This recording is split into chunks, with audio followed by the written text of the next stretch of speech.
স্বপন, কয়েকদিন ধরে এই গুঞ্জন ছিল এবং অবশেষে সেই গুঞ্জনই সত্যি হলো। সেক্ষেত্রে আমরা যদি এক এক করে আলোচনায় আসি, শুরুতেই আলোচনার দাবি রাখে রাষ্ট্রপতি যে চিঠি দিয়েছেন সেটিতে আসলে কারণ তো আমরা ছোট করে জানতে পেরেছি, কিন্তু কি কি আসলে লেখা আছে? রবি, বিকেল 5টা নাগাদ, ঠিক 5টা 1 মিনিটে জাতীয় সংসদের স্পিকার তিনি একটি সংবাদ ব্রিফিং করেন এবং ব্রিফিংয়ের মধ্য দিয়ে আসলে আনুষ্ঠানিকভাবে জানানো হয় যে রাষ্ট্রপতি মোহাম্মদ শাহাবুদ্দিন তিনি পদত্যাগ করেছেন এবং নতুন রাষ্ট্রপতির দায়িত্ব হিসেবে যেহেতু সংবিধানে রয়েছে, স্বাভাবিকভাবেই নতুন রাষ্ট্রপতির দায়িত্ব নিয়েছেন জাতীয় সংসদের যিনি স্পিকার রয়েছেন তিনি। এই চিঠিতে আসলে কি কি লেখা ছিল সেই বিষয়টা আমি আপনাকে দেখাতে চাই। সাংবিধানিক সংকট উত্তরণে বর্তমান যিনি অর্থাৎ সদ্য সাবেক যে রাষ্ট্রপতি ছিলেন তিনি কিন্তু ভূমিকা রেখেছেন, এই বিষয়টি তিনি উল্লেখ করেছেন চিঠিতে এবং তিনি বলেছেন যে 24-এর 5 আগস্টের আন্দোলনের পরে যে সাংবিধানিক সংকটটি তৈরি হয়েছে এটি আপিল বিভাগের সাথে আলোচনা করে তিনি এটির অন্তর্বর্তী সরকার গঠন করেছেন এবং পরবর্তীতে সেই অন্তর্বর্তী সরকার একটি জাতীয় নির্বাচনের মধ্য দিয়ে আসলে এই সরকার গঠন হয়েছে এবং পরবর্তীতে তিনি গণতান্ত্রিক চর্চায় সরকার ও বিরোধী দলের যে ভূমিকা সেটি বলেছেন। তিনি বলেছেন যে গণতান্ত্রিক চর্চার সরকার এবং বিরোধী দল গণতান্ত্রিক চর্চার মধ্য দিয়ে আসলে তারা জাতীয় সংসদ পরিচালনা করছেন, এটি কিন্তু তার চিঠির মধ্যে উল্লেখ আছে। এবং যে বিষয়টি আসলে সবচেয়ে গুরুত্ব পেয়েছে এই চিঠিতে সেটি হচ্ছে তার শারীরিক এবং মানসিক অসামর্থ্যের কারণে তিনি পদত্যাগ করেছেন, স্পষ্টভাবেই তিনি উল্লেখ করেছেন। আপনি জানেন যে কিছুদিন আগেই তিনি লন্ডনে চিকিৎসা নিয়েছেন এবং তার পরবর্তী সময়েও তার যে শারীরিক, তিনি কিন্তু বেশ কয়েকটি শারীরিক জটিল রোগেও আক্রান্ত। স্পেসিফিকভাবে যদি উল্লেখ করি কিডনি, ডায়াবেটিস সহ আরও বেশ কিছু রোগের তিনি জর্জরিত ছিলেন, এর কারণে তিনি আসলে পদত্যাগ করেছেন, এটি তার চিঠিতে লেখা ছিল। এবং আরেকটি দুঃখের বিষয় সেটি হচ্ছে তার চিঠিতে আরেকটি রোগের কথা উল্লেখ ছিল। তিনি বলেছেন যে তিনি এমন একটি রোগে আক্রান্ত যে কিছুক্ষণ পরপরই তিনি আসলে জ্ঞান হারিয়ে ফেলেন এবং এটির কারণে তিনি এই রাষ্ট্রীয় সবচেয়ে বড় যে পদ সেটিতে আসলে তিনি সামর্থ্য না বা অসামর্থ্য এর কারণেই তিনি আসলে পদত্যাগ করেছেন। সেক্ষেত্রে আসলে রাষ্ট্রপতি শাহাবুদ্দিন নিশ্চয়ই যেহেতু পদত্যাগ করেছেন, সবারই প্রশ্ন হচ্ছে তার সামনের দিনে আসলে কি ঘটতে যাচ্ছে বা সামনে আসলে তিনি কি করবেন। আচ্ছা, এ বিষয়ে আমাদের সহকর্মীর একটি প্রতিবেদন আছে, তিনি তার রাষ্ট্রীয় অতিথি বঙ্গভবন থেকে কোথায় উঠছেন এই বিষয়ে আমরা একটা প্রতিবেদন দেখতে চাই। বঙ্গভবন ছাড়ার পর গুলশান 1-এর 123 নম্বর রোডের গ্রিন ভ্যালি নামের নিজ বাড়িতে উঠছেন সদ্য সাবেক রাষ্ট্রপতি মোহাম্মদ শাহাবুদ্দিন। দীর্ঘদিন ফাঁকা পড়ে থাকায় বাড়িটিকে এরই মধ্যে ঘষে মেজে প্রস্তুত করা হচ্ছে। তবে মোহাম্মদ শাহাবুদ্দিনের শারীরিক অবস্থার অবনতি হলে চিকিৎসার জন্য বিদেশে যাওয়ার পরিকল্পনাও রয়েছে বলে জানা গেছে।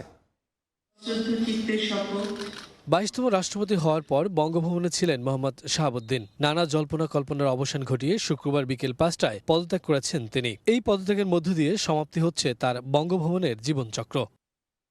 মোহাম্মদ শাহাবুদ্দিন 2023 সালের এপ্রিলে শপথ নেওয়ার পর এই বঙ্গভবনে কেটেছে তার নাটকীয় জীবন। বঙ্গভবনে বসে নানা সময় বক্তব্য দিয়ে বিতর্কের জন্ম দিয়েছেন মোহাম্মদ শাহাবুদ্দিন।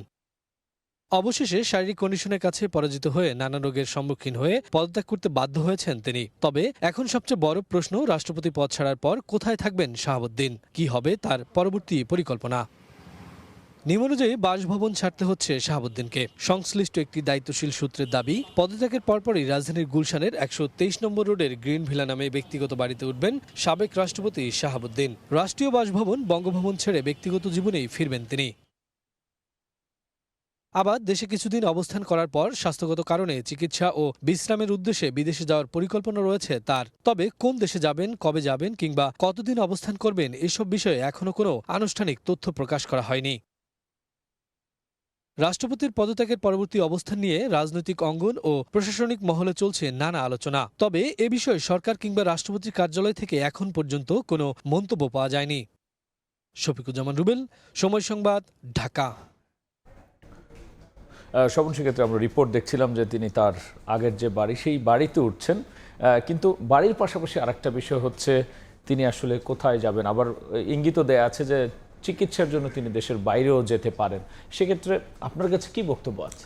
রবি, একটু বিষয় যোগ করতে চাই আপনার সঙ্গে। আজকে যখন বর্তমান যিনি দায়িত্ব নিলেন স্পিকার, রাষ্ট্রপতির দায়িত্ব নিলেন, তিনি কিন্তু একটি কথা বলেছেন। তিনি বলেছেন যে বিগত সরকারের আমলে এই মোহাম্মদ শাহাবুদ্দিনের দায়িত্ব নিলেও বর্তমান সরকারের প্রতি তার কিন্তু সমর্থন ছিল এবং তিনি তাদের বিভিন্ন কাজে সহযোগিতা করেছেন, এই বিষয়টি উঠে এসেছে। এবং মোহাম্মদ শাহাবুদ্দিনকে কিন্তু তিনি তার শরীরের সুস্থতা কামনা এবং সর্বোপরি তার মঙ্গল কামনা করেছেন বর্তমান যিনি জাতীয় সংসদের স্পিকার রয়েছেন তিনি। আরেকটি বিষয় উল্লেখ করতে চাই, এরই মধ্যে গ্রেপ্তার ও বিচারের দাবি জানিয়েছে, ঠিক উল্টোটা দাবি করেছে বিরোধীরা। জি জি জি, বিরোধী দলের এর মধ্যে আমরা এনসিপির সংবাদটি পেয়েছি। এনসিপি বলেছে যে তাকে অনতিবিলম্বে গ্রেপ্তার করতে হবে এবং তার যে বিভিন্ন অপরাধ কর্মকাণ্ডগুলো রয়েছে সেগুলো সম্পর্কে তার বিচারের দাবি যারা জানিয়েছেন। এর পাশাপাশি সবচেয়ে বেশি আসলে আলোচনা এবং সমালোচনার বিষয় হচ্ছে তার সেফ এক্সিস্ট নিয়ে। কারণ এর আগে তিনি যখন লন্ডনে গিয়েছিলেন তখনই কিন্তু সামাজিক যোগাযোগ মাধ্যম সহ বিভিন্ন মহলে আসলে বিতর্ক তৈরি হয়েছিল যে তিনি আর ফিরবেন কিনা। তো সেই বিষয়ে আজকে সরকারের যে বক্তব্য যদি আমরা একটু দেখি, যে বলেছে যে তার মঙ্গল কামনা করেছে, তিনি সরকারের ভূমিকা রেখেছেন, আবার তিনি চিকিৎসার জন্য বাইরেও যেতে পারেন, সেটি নিয়ে বিতর্ক আরো উস্কে দিয়েছে। আরো উস্কে দেওয়ার মতোই বলা যায়, কেননা এর আগেও আমি যেটি বলছিলাম যে এর আগেও যখন তিনি লন্ডনে চিকিৎসা নিতে গিয়েছিলেন তখনই কিন্তু এই আলোচনাটা হয়েছিল যে তিনি আর দেশে ফিরবেন না, অর্থাৎ তিনি পদত্যাগ করবেন। কিন্তু না, তিনি সেটি থেকে বেরিয়ে এসে তিনি বাংলাদেশে এসেছিলেন এবং তার পরপর আজকে তিনি পদত্যাগ করলেন। তো এই বিষয়টাই আবারও উঠে এসেছে, যেহেতু সরকারের পক্ষ থেকেও তার মঙ্গল কামনা করা হয়েছে এবং চিকিৎসার জন্য আপনি যেটি বললেন যে বাইরে যাওয়ার অনুমতিও তাকে দিতে হতে পারে। তো এই এক্সিস্টের বিষয়টা নিয়ে আসলে এখন আলোচনা বলা যায় তুঙ্গে। এখন যদি আমরা আবার আরেকটি বিষয় যেটা এখন সবচেয়ে বেশি আলোচনা, যে তাহলে পরবর্তী রাষ্ট্রপতি হচ্ছেন আসলে কে? রাব্বি, আপনি জানেন যে বিএনপি সরকার গঠনের পর থেকেই আসলে কে হতে যাচ্ছে বা এই রাষ্ট্রপতি পদত্যাগ করলে কে হতে পারে রাষ্ট্রপতি, এটি নিয়ে কিন্তু বেশ আলোচনাই হয়েছে। এই বিষয়ে আমাদের একটা সহকর্মী প্রতিবেদন রয়েছে। মোহাম্মদ শাহাবুদ্দিন পদত্যাগের পর দেশ জুড়ে আলোচনায় কে হতে যাচ্ছে পরবর্তী রাষ্ট্রপতি।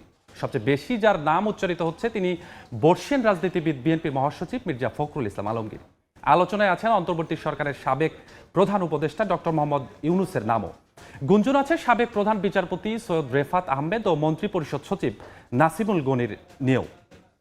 রাষ্ট্রপতি জনাব মোহাম্মদ শাহাবুদ্দিন মেয়াদ সম্পূর্ণ হওয়ার আগে অসুস্থতার কারণ দেখিয়ে পদত্যাগ করলেন রাষ্ট্রপতি মোহাম্মদ শাহাবুদ্দিন। ফলে সংবিধান অনুযায়ী ভারপ্রাপ্ত রাষ্ট্রপতির দায়িত্বে জাতীয় সংসদের স্পিকার মেজর হাফিজউদ্দিন আহমদ। গেল কিছুদিন ধরেই বিভিন্ন মহলে গুঞ্জন চলছিল মোহাম্মদ শাহাবুদ্দিনের পদত্যাগের। একই সাথে সবার আলোচনায় কে হতে যাচ্ছেন দেশের পরবর্তী রাষ্ট্রপতি। তবে কিছুদিন ধরেই নানা মহলে গুঞ্জন আছে আরো বেশ কয়েকজনের নাম। বিএনপি সরকার গঠনের পরে পরবর্তী রাষ্ট্রপতি হওয়ার দৌড়ে সবচেয়ে বেশি আলোচনায় এসেছে বিএনপির মহাসচিব ও সরকারের স্থানীয় সরকার ও পল্লী উন্নয়ন মন্ত্রী মির্জা ফখরুল ইসলাম আলমগীরের নাম। বঙ্গভবনের 23তম বাসিন্দা হওয়ার দৌড়ে আলোচনায় আছেন অন্তর্বর্তীকালীন সরকারের সাবেক প্রধান উপদেষ্টা ডক্টর মোহাম্মদ ইউনূস। 5 আগস্টের পর দেশের ক্রান্তি লগ্নে সরকার প্রধানের দায়িত্ব নেয় রাষ্ট্রপতি পদে তাকেই অনেকে এগিয়ে রাখছেন। এদিকে দেশের 25তম প্রধান বিচারপতির দায়িত্ব নিয়ে অনেকেরই সুনজরে আসেন সৈয়দ রেফাত আহমদ। পাশাপাশি আলোচনায় আছে মন্ত্রিপরিষদ সচিব নাসিমুল গনির নাম। বিএনপির বর্ষিয়ান নেতাদের মধ্যে মির্জা ফখরুলের নাম এগিয়ে থাকলেও আলোচনায় আছেন খন্দকার মোশাররফ হোসেন, ডক্টর মঈন খান ও নজরুল ইসলাম খানও। আসিফ মোহাম্মদ সিয়াম, সময় সংবাদ, ঢাকা। স্বপন শিক্ষার্থীদের রিপোর্ট দেখলাম, আলোচনা আমরা করছিলাম যে কে হচ্ছেন আলোচিত, কে কি কারণে আলোচিত এবং কে এগিয়ে আছেন, একটু যদি বিস্তারিত বলেন। রাব্বি, আসলে প্রতিবেদনের মধ্য দিয়ে আমরা অনেকটা জেনে ফেলেছি যে কে কে আসলে এই রাষ্ট্রপতি হওয়ার দৌড়ে আসলে এগিয়ে আছেন। আমরা তারপরেও একটু আপনাদের জানাতে চাই, আলোচনায় শুরু থেকেই আসলে 7 জনের নাম, অর্থাৎ বলা যায় যে রাষ্ট্রপতি হওয়ার দৌড়ে এখন পর্যন্ত 7 জনের নাম আমরা জানতে পেরেছি। অর্থাৎ প্রত্যেকেই কিন্তু হেভিওয়েট, প্রত্যেকেরই আলাদা আলাদা একটি রাজনৈতিক ব্যক্তিত্ব আছে এবং প্রত্যেকেই মানুষের কাছে আসলে গ্রহণযোগ্য। যদি বলি যে মির্জা ফখরুল ইসলাম আলমগীর অর্থাৎ বিএনপির মহাসচিব মির্জা ফখরুল ইসলাম আলমগীর যখনই আসলে সরকার গঠিত হয়েছে তারপর থেকেই আসলে পরবর্তী অর্থাৎ এই যে মোহাম্মদ শাহাবুদ্দিন তিনি পদত্যাগ করেছেন তখন থেকেই কিন্তু আলোচনার কেন্দ্রবিন্দু হয়ে আছেন দলের মহাসচিব মির্জা ফখরুল ইসলাম আলমগীর। কেননা বিগত 17 বছর ধরে আসলে বিএনপি বলতেই আসলে যাকে বোঝানো যেত তিনি হচ্ছেন এই বর্ষিয়ান রাজনীতিবিদ মির্জা ফখরুল ইসলাম আলমগীর। এছাড়াও দলের স্থায়ী কমিটির সদস্য যারা প্রধানমন্ত্রীর এখন রাজনৈতিক উপদেষ্টা হিসেবে কাজ করছে খন্দকার মোশাররফ হোসেন, ডক্টর মঈন খান খান, নজরুল ইসলাম খান, এরাও কিন্তু এই তালিকাবদ্ধ রয়েছে। তারপরেও এর বাইরে অর্থাৎ বিএনপির বাইরে যদি যাই, বাইরে গেলেও আসলে 3 জনের নাম খুব এগিয়ে আসছে। এর মধ্যে সাবেক প্রধান উপদেষ্টা ডক্টর মোহাম্মদ ইউনূস এবং সাবেক বিচারপতি ডক্টর সৈয়দ রেফাত আহমেদ এবং একই সাথে বর্তমান যিনি মন্ত্রী পরিষদের সচিব রয়েছেন নাসিমুল গনি, তার কথাও কিন্তু উঠে আসছে। এখন দেখার বিষয় হচ্ছে যে যেহেতু রাষ্ট্রপতি পদত্যাগ করার পরে 90 দিনের মধ্যেই নির্বাচন হয় এবং জাতীয় সংসদে যারা সদস্য রয়েছেন তারা নির্বাচন করেন এবং নির্বাচনের মধ্য দিয়ে আসলে আনুষ্ঠানিকভাবে জানানো হয় এবং নির্বাচিত করেন এই সংসদ সদস্যরা যে কে হতে যাচ্ছেন। এটি এখন দেখার আজকে যে সংবাদ ব্রিফিং হলো সেখানে কি কোনো ইঙ্গিত দেওয়া হয়েছে? না, আজকে স্পিকার মহোদয় তিনি আসলে এ ধরনের কোনো ইঙ্গিত দেননি। তবে আলোচনার বিষয়ে এই 7 জনই আছেন এমন এটি আসলে বিভিন্ন রাজনৈতিক নেতাকর্মীদের মধ্য থেকে আমরা জানতে পেরেছি। স্বপন, অসংখ্য ধন্যবাদ আলোচনায় যুক্ত হওয়ার জন্য। রাষ্ট্রপতির পদত্যাগ এবং এই সংশ্লিষ্ট খবরাখবর নিয়ে আলোচনার জন্য যুক্ত হয়েছিলেন সহকর্মী স্বপন আহমেদ।